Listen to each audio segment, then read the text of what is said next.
Good evening, everyone, and welcome to the BDRP AM subscriber show. That's you. That means we jump in the chat and see what you guys are talking about and see what's new in the Bigfoot Dogman world. I'm your host, D. Doss, and joined again by my good friends, Layton Longwalker and Layton Shortwalker, also known as Short Round. Short Round. That name just sticks. That's your name now. How are you, gentlemen? Good. We're doing great, man. Outstanding. Been a crazy Saturday. Really crazy around here.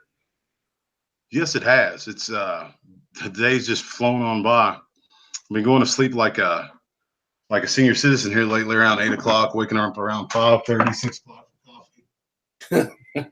Now here it is, 1:30 a.m. So why not do an AM show? Hey, is that my wife said something about daylight savings time? Is that today? Is it? I haven't heard anybody else say that. I wonder if she's a week off or a day off or something. I hope so, because that always, my internal clock's already thrown off a little bit. So yeah, I'm not ready for that yet. Yeah, me neither. It's too much of a change. Too fast. Just like you say. I'm sorry, go ahead, sir. No, I was just saying I'd like it just in one time. No, never have to change. Exactly. Like daylight from 5 a.m. to like 10 p.m. Yeah. No leap years. Let's see who we got. We got the Custom Kentuckian in the house, everyone. Mr. Sam Squatch Rivera, Dick Richards, cousin Matt Niven from across the pond, Brown Dwarf, Swamp Dweller. We have a celebrity in the house, ladies and gentlemen. All right. The voice actor, horror narrator, magician, Mr. Swamp Dweller, my good friend. 737 Pilot Doc Sportail loves Shasta Fe. Still got it wrong, but I came close that time. Crypto PTSD. All right. Fantastic channel. Love the stuff you do over there. Barry Brown Construction. He's still awake. He's supposed to come on with me. And that's completely my fault. Let's see if we can get him in here.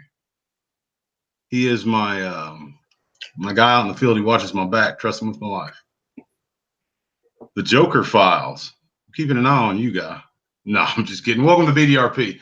El Loco Nightmare. Crane 05. You related to y'all? No, maybe not. I think that's Short Round playing around. Is it Short Round? Get out of there. You're a guest. You're not supposed My gaming channel. Brother Jared Indio Loco and Matt Smith. I'm glad you guys could join us in the middle of the night at a moment's notice. Gentlemen, thank you again on behalf of everyone at the BDRP, as well as our subscribers, for especially you, Short Round, for your bravery in doing that interview and your honesty and forthcoming. Thank you. If that's a word. You're very, very welcome. Thank you. I mean, I'm just a researcher who pretends to be a host of a show. You actually have a lot of courage for someone your age. Thank you. Again. Yeah.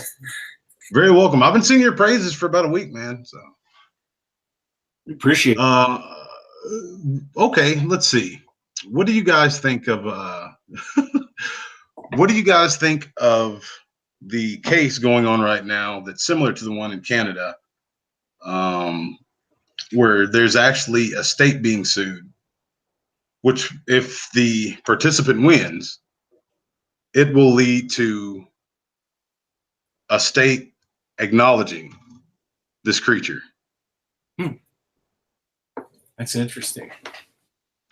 Yeah, it's Claudia Ackley. I'm sure everyone knows. I got to talk to her this evening. She's a great gal. She's been put under a lot of pressure by who knows, one of these ABC agencies.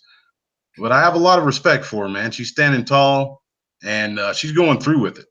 She's got a lot of saying. I'll put it that way. I think there's people like us who are ideologists, man. We're after the truth, and when when you become not a believer but a knower, you have a different paradigm. You have a paradigm shift, and it's easy to stand up. It's like, I don't care who comes after me. It's almost like part of our faith. I don't care. what the world thinks. I know, and I'm going to keep on going through with this no matter what. I mean, kudos to her, man. That's awesome. Absolutely. You know, 10 tons of respect for her, man, because, you know, I I think I've told you about the incident where there was an off-duty, the off-duty Army personnel that was down there at my main research area in Brown Springs over, this was 2016 going into 2017. He was there Thanksgiving, Christmas Eve, Christmas Day, and New Year's. And every time I just happened to go on those days, I suppose. But every time I'd go in there, there was like this new excuse. You know, he mentioned his family, which it's a pretty close, tight-knit group in Southern Oklahoma. You either know them or your basketball team or your wrestling team or the baseball team played them and you became friends that way. But very, very small community. And after seeing him on Christmas Day, you know, after eating big, you know, getting my belly fat, eating good food and opening presents and all that good stuff, him still being there started to worry me a little bit. His original excuse was he was getting his dog acclimated to gunfire. And that's at the time that I was going in by myself. So yeah, suffice it to say, I didn't trek as far or stay as long as I normally would. That's a little, that's a little creepy, I'd say. Kind of sketchy. Kind of sketchy for sure. Have you seen any other people down there besides, I mean, more people like him down there or just him? No. And it's, if you know anything about the particular area I go to, it's kind of isolated. It's out of the way. Nobody really has any business being down there, even if they're hunting. It's just not a place they go. You know what I mean? So yeah, it really, at first I was like, oh yeah, this guy, he's a lonely, nerdy guy. You know, he's on leave. He ain't got nobody to hang out with, whatever. But I kept coming back and he was there with the same dog. I actually got to see the dog grow a little bit. He had been there so long. I mean, why not take your dog near a firing range? I'm sure you got plenty of them down around there.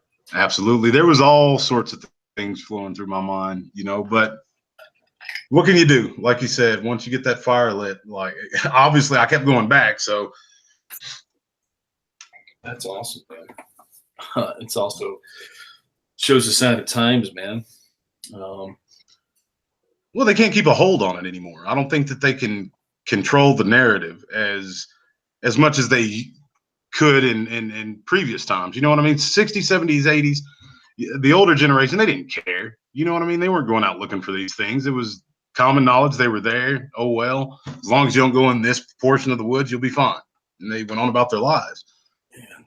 Yeah, man, our generations have changed so much because I can remember my grandfather telling me, you know, he's out in the field shooting rabbits before going to school. And, you know, kids today, when I drop my kids off to school, they get their little cubbies. We put their stuff in. Well, Shorty's got a locker now, but I mean, my granddad, they would all have their little 22s. All the kids would bring their 22s to school inside the school, line them up against into school, and then they take them out, you know, and it just shows, man, where we were now where we are. It's so different now, man.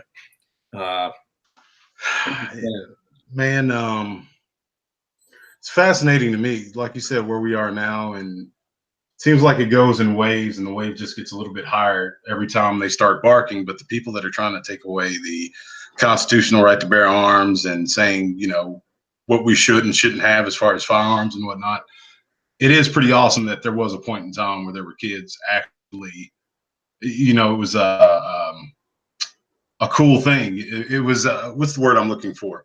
The teachers didn't care to the point where they had like activities you could do if you brought your gun to school. You know, yeah. When kids actually feared the teachers too. I'm sure that's because they could have discipline, you know. No doubt. Exactly, and that's case in point. Open and shut case. Discipline. But yeah, we're going off the rails on that. Tony Hill says it's because of us bush dwelling rednecks. You're absolutely right. But I mean, they underestimate our intelligence as well. Ladies and gentlemen, Bigfoot in Germany's in the chat with you guys. As you know, he recently retired, but he's passed down a lot of knowledge to me, and I'm eternally grateful. He's a very, very good friend. Yeah. So as much as I call him my brother. I tell you, his story, his encounter is one of the best I've ever heard. I love it. So, good evening, Mr. Yeah, absolutely. Yeah, man, it's incredible, incredible. Well, there's only two people, and I won't tell you who the other one is, but there's only been two people whose encounter, because most of the time I'm hearing it with the audience. That's just the way I've always done it. I don't want to fake anything, so I'll hear it with you guys. But his encounter was one of the few that gave me, one of two that gave me kind of, some bad dreams, honestly. The descriptive detail that he went into when he was talking about how this big female was like clenching her fist in and out, trying to hype herself up to rush him. And I at that 45, and this gentleman, he knows his way around a firearm, and he knew that it wasn't going to be enough. Like, I don't listen to a whole lot of the ones I do because I hate my voice, but I went back and listened to that one, and yeah, it'll send a chill up your spine, man. Absolutely. But over a decade of experience, he's a good teacher for sure. It was incredible. I remember the part where he was talking about where something didn't look right because it was like he was looking at a VCR tape where you rewind it or fast forward. Right. He said there was a sound that came from the brush behind it, and its attention was averted to it. But when this creature turned around and looked, it looked right back at him and turned and walked away and fast forward from a VCR. And of course, as detailed as he is in writing his descriptions of everything, I mean, like, you can close your eyes and imagine it after you read his encounter. Of course, the BFRO takes it, cuts out anything that would seem anomalous or strange, which is just butchering the truth. They're taking the truth out because it doesn't fit the paradigm of the agenda or the BS that they're trying to pass over. And I've got no respect for that. He's a fantastic and honest man. He's given over 10 years of his life to this research field to help people like me and Short Round grow knowledge. And, they just completely butcher his honesty. And that's actually how I think we met. He reached out and he sent me that, I don't even know what you would call it. I wouldn't call it this fiction that they wrote based on his truth. I'll put it that way. And me being me, I've got pretty red, and I really wanted to reach out. And anyways, the BFRO, I'll just leave him alone, and me and him became very good friends. This is a place where I'm not going to tell you, oh, well, don't say that because people might think it's strange or it doesn't fit what we know as Bigfoot. I mean, be honest. I don't care if you say it flew out on a kite. If it flew out on a kite, so be it. Tell me. I mean, all those little nuggets of wisdom to me are little pieces or they're dots that we have to connect. Absolutely. No matter how weird it is, the truth's the truth, whether it's nice or ugly. And sometimes there's a lot of ugly, and people don't want to talk about ugly. Right. Or the strange, what people consider, what's that stupid word? The woo. What people call the woo, they don't want anything to do with. If you can't explain it as being some sort of Magilla gorilla running around in the woods, then no, you can't talk about it. And that's crap. Like, for instance, Ron Reading, great researcher, abstract thinker. He was telling me, he told all of us his encounter where this Squatch, he wasn't even researching, he was bow hunting up there in West New York. The Squatch approached him, but it paid him no mind. It was, I think, 30 yards away or something, he said, and it lifted up this down tree, and he said it grabbed something from underneath, put the tree back down, walked a few more feet, turned into some sort of a blue orb, and went into a tree. And as crazy, bro, that sounds cray-cray. It sounds insane, but I believe him because he's an honest man, So what can you do with it? Until you start getting enough evidence or enough cases that have that same anomaly, you can't even start to investigate. It's just right. Well, I thought this was a while back. It seemed like other researchers. I haven't found one of these, but I was curious if other researchers, not just in Utah, but around the country, around the world, if within these structures, if people are finding mylar balloons. And we had several researchers out here, I believe, that had found like blue mylar balloons. And I had wondered, I wonder if there's a connection between those orbs, blue orbs, and something blue and shiny like that, I don't know. I'm just trying to see if I've heard that thing blue before. I forget the guy's name, like Dr. Squatch or something like that. He talks a lot about like the blue trash items and the balloons and stuff that are left. And so much to the point where I was starting to notice a lot of that stuff in my area. And I don't know if I was just projecting because that would have been in my mind because I looked at so much of it, or, they're actually doing something with it. When I looked into the color spectrum, when I came to the conclusion for my own sake, I don't put it out for public consumption because I don't know, but how color reacts to the electromagnetic field. And the colors that happen to be active with this electromagnetic field are the most active, that puts it in flux, because supposedly the electromagnetic field will bend to light. It'll bend to fit light. Blue is one of those primary colors. And the theory that we had was somehow if these things are opening portals, which I don't think they are, I think it's some other stuff doing it, but whatever the case may be. Well, Bigfoot in Germany just threw in the chat that I found blue mylar balloons several times over in my woods, and that's over in the Deutschland. Wow. So that's crazy, man. When we go out, man. when we go out next week, if I find some blue mylar balloons, I'm quitting. I'm done. Anyways, we're looking at this color spectrum in the electromagnetic field, and the odd feeling that you get when you're around one of these cryptids, that environment that they seem to bring with them, with their presence.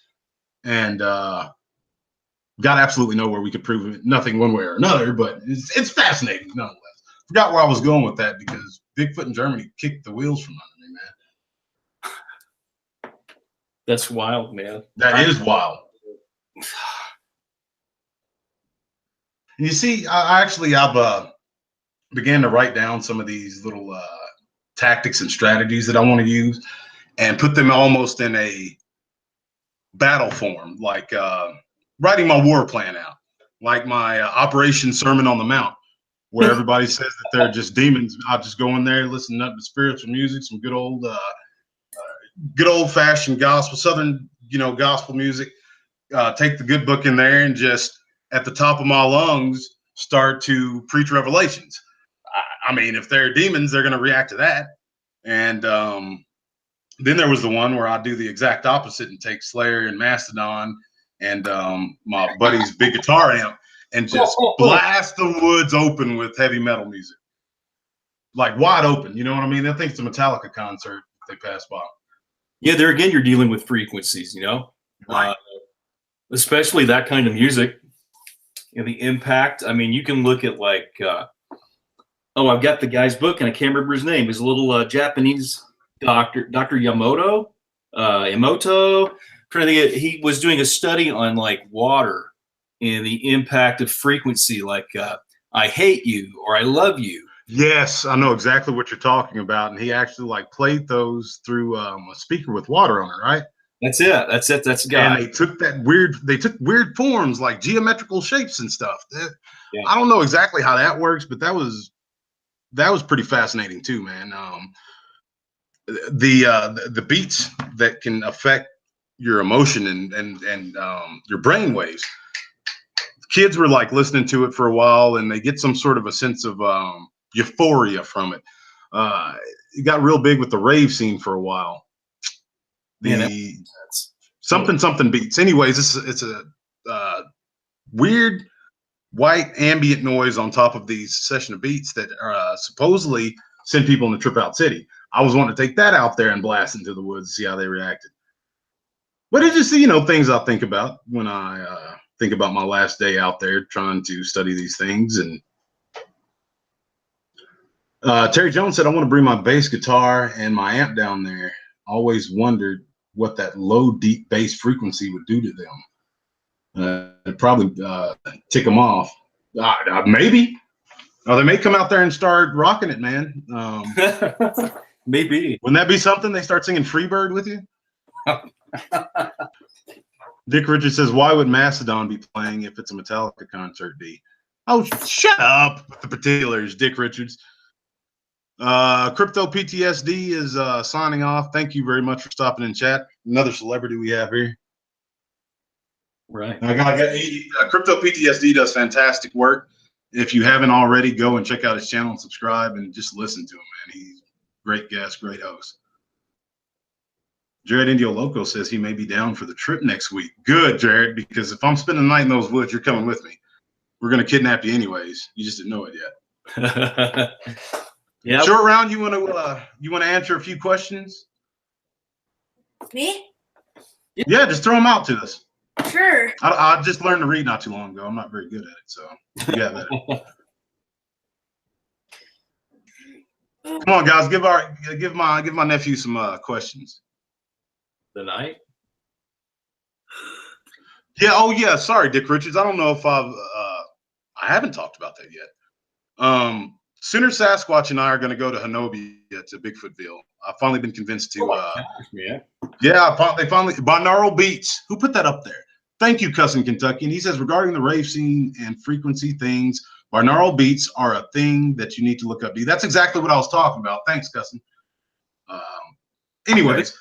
You're talking about the place where the brother shot the Sasquatch and was gurgling blood and they took him away? Yeah. Okay. What? Wait, what?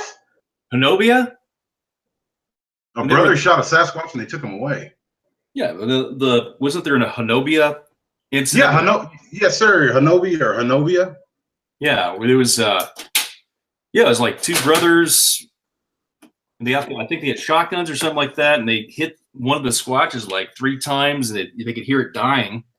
Huh. Do you remember the name of the case or how they put it out? I think it was on Sasquatch Chronicles.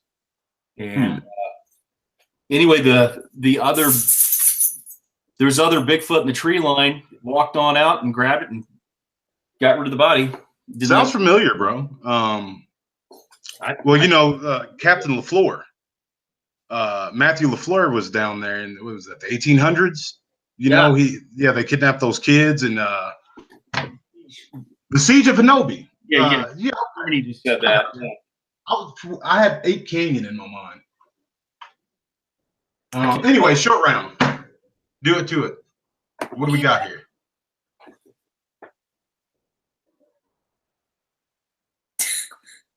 Questions, Greg. Come on, man. Oh. They've not given him any yet. He's waiting. Other way around. You guys have any questions for me? There you go. Speak right up. I like that. Commanding. They're lame. They don't have any questions. Well, I want you to ask D, what is the LaFleur story about? I've heard a little bit about that, but wasn't it Civil War, something to do with the Civil War era? He was I don't know if he participated in the Civil War, but he was a cavalry captain who was half Native American and led his own. I have no idea. Anyways, he was this just tough guy, cavalry captain. The Sasquatch over there, which I think that they are the rock giants or the Janoskwa, had been kidnapping children, and it, like more than just one a year or something like that. It had become a plague on him. And him being half Native, he had good relations with the Native people of the area. So he got the bravest warriors from the tribe, which I can't remember which one it is. I'm not going to lie or paraphrase. But he got the bravest warriors from that tribe as well as his own cavalrymen and went to the mouth of the mountains or the foot of the mountains where these things had been seen. As soon as they got there, there was the stench of death in the air. And, he looked through his monocle, or what do you call those things? Spyglass, and saw that they had lined all these children's bodies up in front of them, anticipating, I guess, the cavalrymen coming to find them. Yeah, it's a wicked, wicked story, man. And you know, seeing this, Matthew Lafleur, filled with rage, actually rushed in front of his troops and took on what I presume to be the leader of these Janoskwa, Choctaw. How could I forget that? Mississippi Choctaw. Oh wow. Okay. Yeah, but so this took place down in Mississippi? no. The Mississippi Choctaw are in Oklahoma. It's that part's confusing. Gotcha. But yeah, that was the tribe, I do believe. Somebody's going to correct me on it if I'm wrong. Hopefully in a polite and kind way. But Matthew Lafleur, you know, filled with rage, rushes towards the foot of this mountain and this tree line, and begins to hack and slash this Janoskwa with his saber. You know, he's firing, slashing away, and the Janoskwa literally just rips his head off. Well, the men seeing this just go completely bananas and launch a full-out, you know, battle on these things and push them back.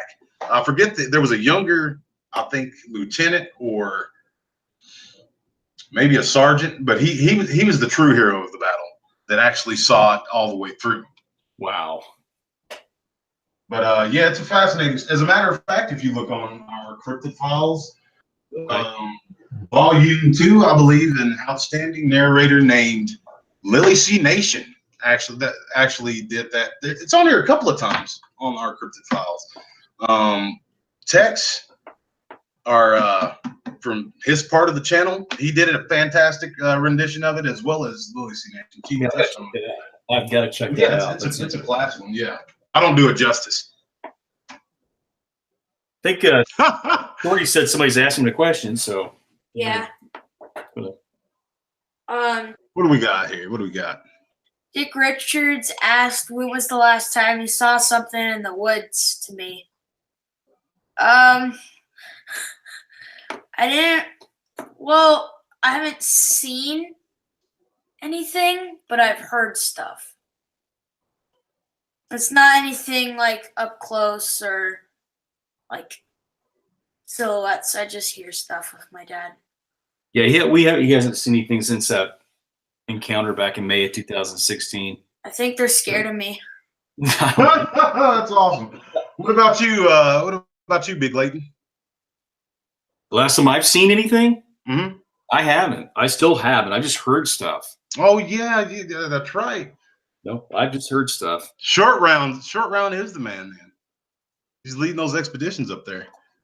Yep. Last time I saw something, believe it or not, was 2 days ago.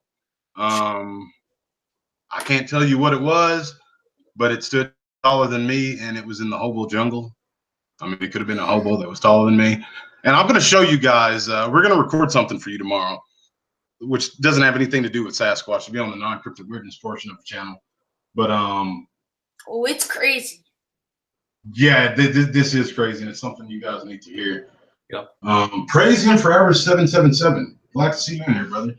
Then they go to another neighbor's house, bug their dogs. Then I pray the same thing. Then they stop. What? What did I miss? Is he dealing with these things? That's terrible. His screen name just got WTH is a hobo jungle, Bigfoot in Germany says. All right, I'm moved back to my hometown, and it's the oldest part of town built. Oklahoma, as you know, is the Sooner State. They're called Sooners because during the land run, when the United States government opened up the territory of Oklahoma to people to be inhabited, you could just basically plant your flag, and depending on how much you paid for this ticket, I believe is how it went, that's how much land you had. So they literally fired a pistol, and you started at one point in Arkansas or Texas, and you rushed in Oklahoma, planted your flag, and you had land in the brand new state of Oklahoma. All right. Well, of course, there was people who jumped on the train in the middle of the night, jumped off, hid in the bushes before they fired this pistol. And it wasn't fair. They were Sooners, which was a very, very derogatory term for a while. But anyways, I digress. Where I live now is the oldest part of town, and it's right. The oldest railroad, or the railroad that brought the first settlers into southern Oklahoma, is in my backyard, and it's very, very thick thick and dense with woods all around it. And if you follow it, it'll take you all the way out to the rural section of Carter County, where I live. Anyways, this little portion of land right across from my street that is the opening of the hobo jungle is where they would jump off that train. And up until the point where they actually, stopped for safety reasons, stopped using those tracks. But yeah, I remember being a little kid and my sisters cutting through the hobo jungle to get to, I don't know, a store or one of their friends' house or something because they thought they were tough. And they're actually like, what's the politically correct term? Transients playing cards and getting drunk back there. And I was like, oh man, what's going on? Why are we back here with them? But yeah, in this hobo jungle, which I can see from my front porch, there was something big and black, and it wasn't no fella. So there you go. Dang, man. That sounds like something out of Andy Griffith, man. No doubt, right? and the neighbor across the street actually said, because I'm a polite old schooler. I introduced myself and blah, blah, blah. But her and her husband actually said, unprompted by me, they didn't know who I was or what I was, but there was a changeling that lived back there in the hobo jungle, which prompted me to kind of poke my nose around a little bit. But changeling. Yeah, both are full-blood Choctaw Native Americans, Choctaw Indians, and they weren't playing around about that kind of stuff. I kind of mentioned, Buster Ned, the last great medicine man of Oklahoma, and how I was basically adopted by that family. His Buster Ned's great nephew is my best friend, best man at my wedding, and all that kind of stuff. Uh-oh. Sorry, there's my Scottish heritage again. God, man. That sounds like changeling. Kind of sounds like what's out here near Skinwalker. Yes, sir. A lot with the native. Yes, sir. That's what I took it as when she said that. So, kind of tripped me out a little bit, but it also fascinated me enough to go poke my nose around in those woods. So, man, I had no idea that those kinds of legends were down that way. Because from my understanding is that yeah, absolutely, it's kind of like it's like a satanic aspect to the dark side of Navajo. Well, just like Sasquatch, they have different names and throughout the tribes for these different, actions that the shamans would do, like the skinwalker or a changeling, bad medicine men. But you're right. I do believe that it's all negative. It started off as a good thing during the Spanish conquistadors down there in Florida, I believe, or whatever. They would use the shaman to spy on the Spanish to see where their armaments would be and so on and so forth. So the shaman would wear one of these skins, change into that animal, and go and spy covertly on the Spanish. Well, there was something that happened, and all across the board, I think they became bad. The skinwalkers and changelings, they're nothing good. No. And yeah, this was the end of the destination on the Trail of Tears too for a lot of native tribes. So yeah, very sad. Not sad enough for us to just clam up. What about you, Short Round? How many Native American tribes can you name? Go. Me? You. Yeah, you.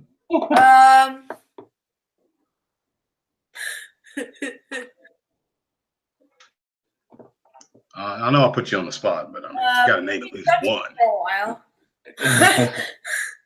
What is it? I'm stuck here for a while. I don't. I'll give you a hint. Our state's named after one. Utah. Utes. Wasn't it the Utes? That's great. It's not my fault. My school doesn't teach me. Well, yeah, I mean, you're a young man. Back in our day, we got to learn all sorts of cool stuff. Now, school's kind of lame, isn't it? I guess I shouldn't say that, but yeah, I have an 11-year-old daughter, and thank God she's a nerd like me and loves history. Yeah, in your state, man, you're telling me about how I remember saying I went to Shawnee, Oklahoma, back when I was in 7th grade to help my grandfather was a gun dealer, and we went to a gun show there. there were a lot of Native Americans that showed up. I was surprised at how many. I was thinking we must have been right near a reservation or something, or is what I thought. But living here my entire life, I've only seen two reservations actually. Oh. But I was growing up again, like I was just inundated with the history and the culture. And I loved it. Yeah, I couldn't get enough of it. You know, it's and even as a small boy, I just knew this stuff had some sort of validity to it. You know what I mean? Oh yeah. There were too many of the adults talking about it for it all to be fairy tales, I guess.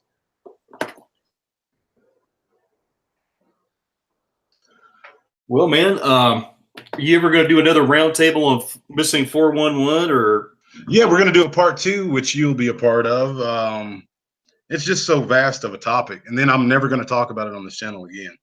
Like, you know what I mean? It's everywhere. You know, how much can you add or theorize to that to the missing 411? You know what I mean? It just gets kind of lame sometimes. Yeah, I was just before that happens, I want to cut the cord on it. We got to get Browndorf in here with us too. He's got all the knowledge on this stuff. I know I was telling you about William Ramsey. He was telling me that like he had conversations with him for a little bit, and but he's wanting to come on sometime if you want him to. Absolutely. Yeah, I'd love to have Mr. William Ramsey on. That would be an honor. Even if you don't, I mean, if you didn't even want to do a show on missing 411, this is the occult knowledge the guy has about. No doubt. Yes. Crazy. I mean, he's written how many books? You know what I mean? I've actually been in contact with Angelica Goodson Lord, the author. Now, I know a lot of the old school subscribers will remember Miss Goodson Lord from a while back.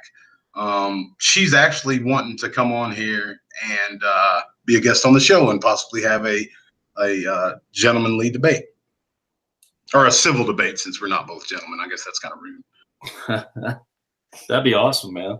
But yeah, before I talk to Mr. Ramsey, I definitely get a full night's sleep and actually have something to say instead of jumping in the chat. And you know what I mean? I don't want to seem like some okie idiot talking to the man himself. He's a down to earth dude, man. He's really down to earth. Yeah, I'm just kidding. He seeing the interviews that I've seen him in before, he seems very, very genuine. You know what I mean? Steve, God, what's the guy's name? There's 2 of them, and they're all about the Nephilim and the inner earth. And oh, really? Steve, Bigfoot in Germany knows exactly who I'm talking about. Help me out, Bigfoot. Steve, God, I'm drawing blanks. And for anybody who listens afterwards, it's 3 o'clock in the morning. I've been going to bed at 8:30 p.m., waking up about 5:36. So that's why I have brain farts. Don't take it easy on me, please. Yeah, I work 3rd shift, so I should be alive and well right now. But yeah, I miss 3rd shifts, man. I used to be a night owl up until about a week ago. You know what I'm talking about? He's an author, a Christian gentleman. There's Steve, and then there's his buddy, not Steve Greer. Steve Greer is like a Quail. Steve Quail. Thank you. Okay. God, I wouldn't have slept tonight if I left this show without mentioning Steve Quail. But he's like Steve Quail. A lot of people agree with him. A lot of people don't. I'm one that doesn't agree with a lot of what he has to say, but I respect the man because just hearing him talk, you can tell that he's not trying to pull a flim flam on anybody. You know what I mean? He's passionate and genuine. Oh, absolutely. I've got a couple of his books. I want to read that one on Antarctica. You know, that is fascinating as far as like. He did one on the little people that I want to check out. Oh man. Oh, you creep me out on those videos. Oh, with the little people? Yeah, there's one out there with a dwarf. Like a leprechaun walking around. Runs out of it. It's in the street. It's so creepy. Well, I mean, according to Steve Quail, like the little people are indeed like the fallen angels. You know, My dad scared the crap out of me when he what did he do to you? Have you? That's interesting you say that, because if you, you know, St. Patty's Day is next week. Have you seen Darby O'Gill and the Little People? Darby O'Gill and the Little People? Is it like a kids movie? No. Well, it's a Disney movie, but it's, and you were, No, I haven't watched it. Like Robin Hood and Jungle Book and all those. This is not animated though. This is Sean Connery in it when he's young. And the beginning of it, they show like a legend, and it was about like the something about them being cursed and being demonic. Yeah, but playing it, but Disney-fying it though, as far as like they're, you know, just playing them off like nature spirits and stuff, but nonetheless demonic. Huh. Which I was like, whoa, I had no idea. You know. Yeah. The Scots even talked about the little gray neighbors who had flying machines and would steal people who or kidnap people who went into the woods and keep them for prolonged periods of time. The little gray neighbors with flying machines who take people who go into the woods. What does that sound like? It's crazy, you know, once you start getting into it, but it may have some validity. That's great. Yeah, those would be great aliens, I would imagine. Sounds like it. Or something pretending to be gray aliens. Right. Exactly. There's a documentary that when I find it, I'll actually leave the link in the description. I'll send to you too, brother. I think you'll really dig it. It's called The Fae, and it's basically tracking the fairy legends or the Fae from the first written accounts of it all the way to present time, and it kind of it's a chronological look at these things and how that really they are the gray aliens of the day that we know. I mean, it's very convincing, and there's pictures all over the internet of the Native Americans, little people, or the little helpers. It's strange once you dig deep into it, and like you said, the leprechauns and stuff, that all has like a basis in reality. I don't know what would scare me more, seeing a little person or actually finally getting to see Bigfoot. You know? Well, supposedly these little people can outpower the Bigfoot and the Janoskwa, the Dogman. So yeah. Bigfoot would probably run away though, because Hey, well, if you're there, it's a different story. But outside of you being there short round, Bigfoot's the boss of the woods. They don't Papa don't take no mess. You know what I mean? And that's why I say people talk about, oh, I'm afraid of the Dogman. Like, I'm a little bit more leery of Bigfoot because there's a lot less of the Dogman creature out there, and time again, you go from native tribe to native tribe. It's the boss of the woods, the face eaters, the Janoskwa, the rock giants. They're just B.A. Baracus. You know what I mean? They're just tough. Yeah. And somehow they can use their environment to their benefit. It's almost like their environment helps them. Interesting. Crows flying around, being tattletales. Yeah, it's very interesting. That's why I'm still doing it. So when I was out in Hawaii, I picked up a book on Hawaiian myths and legends, and also a book on their petroglyphs.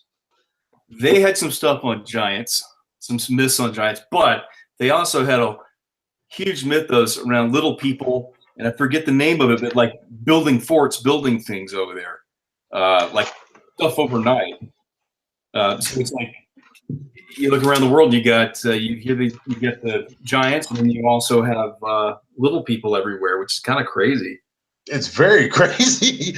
And I mean, like in certain places in Scotland, and I think Wales as well. I know a couple of our UK subscribers can validate this. They actually, the city councilman has to go or send a representative out to these rock formations that were supposedly built by the Fae or the little people and ask their permission to build public works in the areas. I'll actually find that story and I'll put it on the channel. There's this one where they wanted to build a bridge, and all sorts of cataclysms and mishaps would happen, you know, during the course of them building it. And until they appealed to these little people, they could get nowhere. That's amazing. Bigfoot in Germany says that's in Iceland. Iceland. That's okay. Yeah. That's ringing a bell. Okay. So it's not even the British Isles. I mean, like I said, it's everywhere. It's very, very odd, especially how many thousands of years before Christ there's written document where it talks about fallen angels and these things. Wherever they stopped is where they were. I think in some parts of Europe they call them elementals. Elemental. It's where you get the spirits of the spirits of the air, the spirits of the trees, and this, that, and so forth and so on. Because when God opened the gates and he cast them all out, he shut it suddenly, and where they were when they were falling is where they stayed. Wow, man. Adam, why? Which, you take that with a big grain of salt. But yeah, I find it fascinating. They talk about the little gray neighbors, even way back then, kidnapping people. And gosh, man, that's just it's a whole nother section I haven't really delved that much into, just a little bit. But it's all interwoven, though, brother. It's crazy. Like, it'll lead you right back into what we're doing.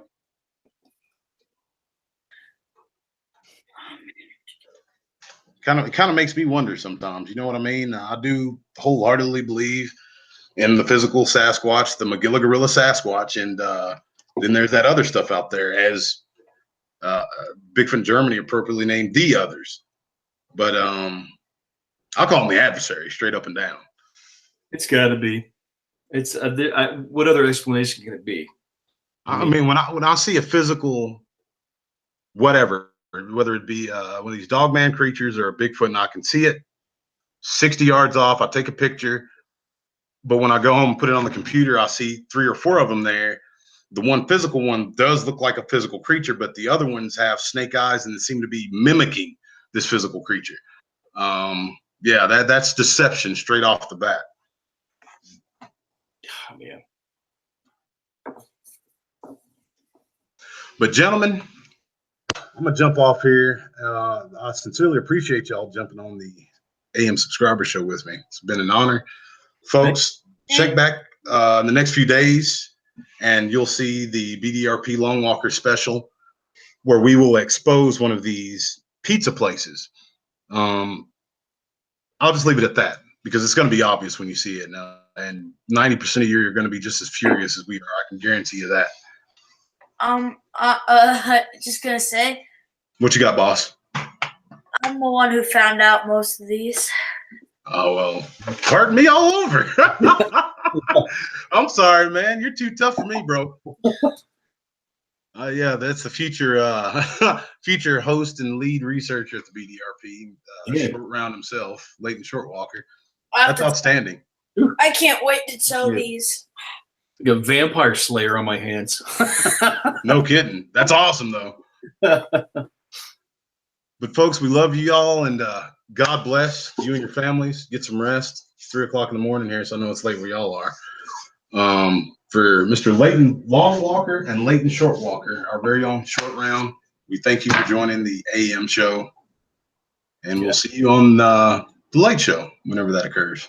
Yeah, I'm tired. Yeah, me too. See y'all later. Thanks for showing up at the last minute, guys. I really appreciate it. Thank you, D. Love you, brother. Love you too, man. Howdy, guys. Layton Longwalker. I just want to take a minute of your time to tell you about a new channel. It's called the Cryptid Files. It's part of the BDRP, which is the Bigfoot Dogman Research Project. If you like Sasquatch, if you like Dogman, let me tell you, there's a plethora of more mysteries out there to be solved. So swing on by there, hit subscribe, and I think you're going to like what you find. Thanks, guys.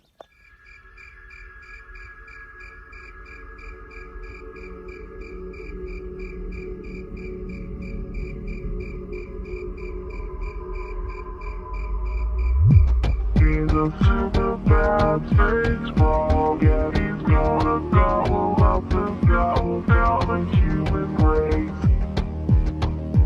There is nothing you can do about it. He's gonna gobble up and gobble down the human race. Oh no.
out.